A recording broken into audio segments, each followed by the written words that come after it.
in the CHS library. Today we're going to do Perler Bead art. So for this craft, you're going to need a Perler Bead pegboard. They come in all different shapes and sizes. The beads themselves. An iron. Be super careful with it so you don't burn yourself or anything around you. And a piece of Perler ironing paper. And if you have a design, that can be helpful, but you don't have to have one, you can just work out of your head. And if you have some tweezers, that can be really helpful too, because sometimes it's hard to pick up and place those beads, especially if you're doing a really precise design. And yeah, that pretty much does it. So now let's get started. This craft is pretty self-explanatory. Choose the design and colors you want, find them, and place them on the pegs. This might be weird, but I got really into perler beading a few years ago. Yes, as an adult, because it's kind of meditative.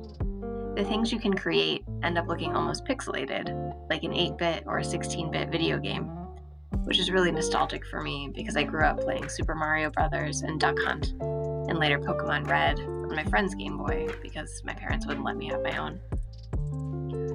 Anyway, sifting through these beads and placing them precisely on the pegboard is a little like coloring, but my hand doesn't get as tired.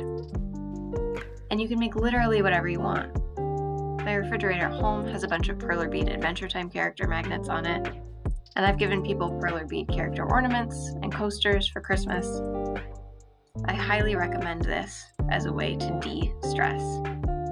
As Olaf says, we're calling this controlling what you can when things feel out of control.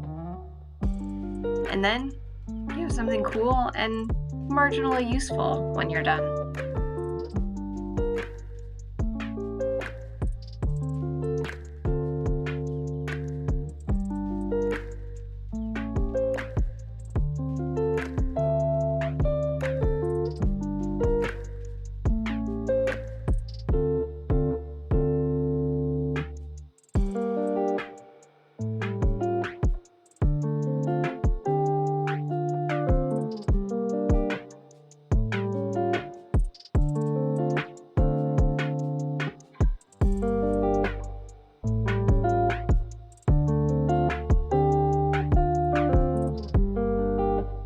Once your design is finished, grab your iron.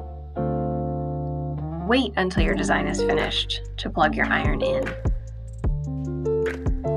Once it's plugged in, turn your iron on and set it to medium heat.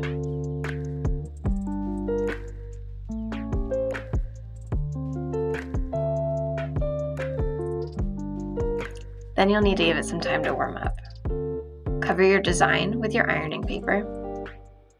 And if you need to see whether your iron is warm enough, don't touch it. But you can hold your hand out about an inch or so and feel the heat radiate off. Once it's warm, you're going to place it on top of your design and press lightly, keeping the iron moving for 10 to 20 seconds. You should be able to see the beads start to melt together through the ironing paper.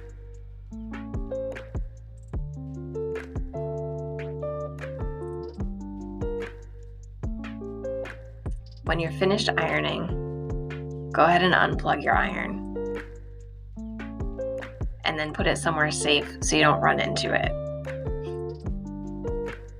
Check your design to see if it's cool.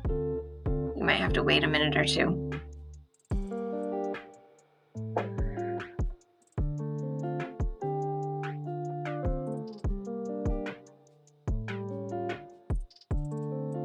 And once it's cool to the touch, gently peel your iron paper off. Then pick your design up off the pegboard, and you're finished. Once your design is finished, you can leave it as is. You can add a piece of magnet to the back, or string a string through the top to turn it into an ornament, or you can use it as a coaster. Just don't put anything too hot on it, because obviously these beads will melt. I hope you enjoy making your Perler Bead creations, and I'd love to see what you come up with. If you do make something, take a picture and tag us on Twitter or Instagram at CHS Bookmasters. And tune in next time for another Crafternoon in the CHS library. Until then, happy crafting!